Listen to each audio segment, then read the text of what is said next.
आलु कत्रो कत्रो हो प्लेटमा हेर्नु कस्तो मिठो नि यार मिठो रहेछ है लास्टै धेरै पो हुने रहेछ थोरै थोरै खानु पनि सानो सानो प्लेटमा आउँछ होला भनेर मगाएको त ठुल्ठुलो प्लेटमा एक थाल पो छ हौ आलु साथीहरू हामीले यत्रो यत्रो आलु खाएको देखेर चाहिँ तपाईँहरूले आम्मा आम्मामा बाख्रे बा भने चाहिँ नाच्नु होला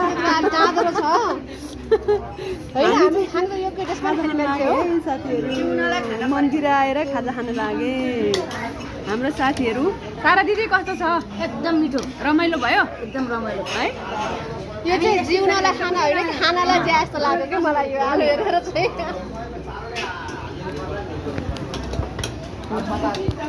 जस हामी चाहिँ आज 4 बजी उठेर साथीहरू 5 बजी हिँडिसकेका थियौँ। हामी चाहिँ चाँडै आयौँ र मन्दिर आनन्दले हामी चाहिँ दर्शन पायौँ। लाइन बस्नु परेन है, तर अहिले चाहिँ हेर्नु त कति लाइन भएको छ साथीहरू।